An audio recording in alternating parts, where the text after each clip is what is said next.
अस्सलाम वालेकुम, welcome to my YouTube channel Pak kidney care. आज हम बात करेंगे जो क्रोनिक किडनी डिजीज़ के पेशेंट होते हैं, जो गुर्दों की दायमी बीमारी में होते हैं, जिनके मेंटेनेंस डायलिसिस हो रहे होते हैं, रेगुलर डायलिसिस करवा रहे होते हैं, उन पेशेंट्स में वाटर इनटेक की क्वांटिटी क्या है, उन पेशेंट्स को एक दिन में कितना पानी पीना चाहिए। कुछ पेशेंट्स कहते हैं हमें 3 गिलास एक दिन में पानी पीने को बताया गया है, कुछ पेशेंट्स कहते हैं हमें 2 गिलास पानी पीने को कहा गया है। कुछ पेशेंट्स को पता ही नहीं होता कि हमने एक दिन में कितना पानी पीना है। तो कन्फ्यूजन सी रहती है सभी पेशेंट्स में। देखें जो आपका वाटर इनटेक है, सभी पेशेंट्स हैं जो डायलिसिस के, हर पेशेंट्स में डिफरेंस होता है। क्योंकि जो मेंटेनेंस डायलिसिस पेशेंट्स हैं, कुछ ऐसे पेशेंट्स होते हैं जिनका यूरिन आउटपुट बिल्कुल ठीक होता है, वो ट्वाइस वीकली या थ्राइस वीकली डायलिसिस करवा रहे होते हैं, लेकिन जितना वो पानी पीते हैं उसी मिकदार से उनका यूरिन खारिज हो जाता है, तो उनकी जो बॉडी की हाइड्रेशन है वो ठीक रहती है। लेकिन कुछ पेशेंट्स होते हैं जिनका यूरिन आउटपुट कम होता है या यूरिन आउटपुट नील होता है, जो भी वो फ्लूइड लेते हैं, जो भी वो पानी लेते हैं, उनकी बॉडी में इकट्ठा होना शुरू हो जाता है। वो फिर उनके पाँव के ऊपर, उनके चेहरे के ऊपर, टांगों के ऊपर सूजन आना शुरू हो जाती है, स्वेलिंग आना शुरू हो जाती है।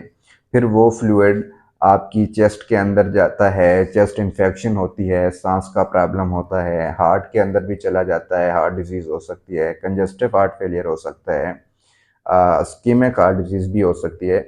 और इसके अलावा आपकी जो एब्डोमेन कैविटी है उसके अंदर भी पानी चला जाता है। ज़्यादा फ्लूइड ओवरलोड होने की सूरत में आपकी बॉडी के जो नमकियात हैं, सोडियम लेवल है, वो कम हो जाता है, जिससे फिर आपको दौरान डायलिसिस मुख्तलिफ कॉम्प्लिकेशंस होती हैं। तो उन पेशेंट्स को जिनका यूरिन आउटपुट कम है, उनको पानी कम पीना चाहिए। सादा सा फार्मूला है, जितना आपको यूरिन आता है उसी हिसाब से आप पानी पिएं। अगर आपको एक दिन में आधा लीटर यूरिन आता है तो आधा लीटर पानी पिएं। लेकिन एक बात का ध्यान रखना है, जो पानी है वो अकेला पानी ही नहीं है, फ्लूइड। जो आप चाय पीते हैं, फ्रूट लेते हैं, कोई भी फ्रूट है, वेजिटेबल है, हत्ता कि रोटी है, उसके अंदर भी पानी है, वो वाला फ्लूइड भी आपने काउंट करना है। फ्रूट्स के अंदर भी पानी होता है, वेजिटेबल है, कोई और लिक्विड वाली चाय पी रहे हैं, दूध पी रहे हैं, वो भी पानी में ही काउंट होता है। कोई भी लिक्विड लिक्विड वाली चीज़ है वो आपने कम करनी है इस सूरत में, अगर आपका यूरिन आउटपुट कम है। तो जितना आपको यूरिन आता है उसी हिसाब से आप पानी पिएं, ताकि आपकी बॉडी फ्लूइड ओवरलोड में ना जाए। तो जिस हिसाब से आपका यूरिन आउटपुट है, जितना आपको यूरिन आता है, पेशाब आता है, उसी हिसाब से आप पानी पिएं, ताकि आपकी जो बॉडी है वो फ्लूइड ओवरलोड में ना जाए। फ्लूइड ओवरलोड में आपको मुख्तलिफ कॉम्प्लिकेशंस हो सकती हैं, जैसे हार्ट डिजीज़ हैं, लंग्स में भी जाता है पानी, उससे भी आपको चेस्ट इन्फेक्शन होती है, सांस के प्रॉब्लम्स होते हैं।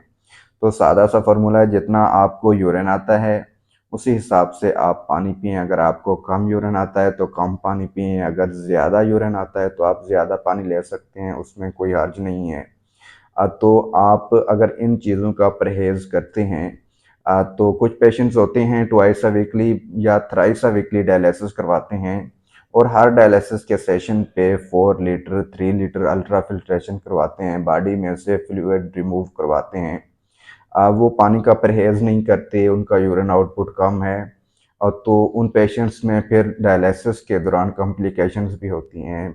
ब्लड शुगर लेवल डाउन हो जाती है, ब्लड प्रेशर डाउन हो जाता है, मसल्स क्रैम्प्स होते हैं, चेस्ट पेन होती है, मुख्तलिफ कॉम्प्लिकेशंस होती हैं। आप कम से कम पानी पिएँ, ताकि आपका जो फ्लूइड है वो बॉडी ओवरलोड में ना जाए और आपका जो डायलिसिस का सेशन है वो ईज़िली कंप्लीट हो जाए।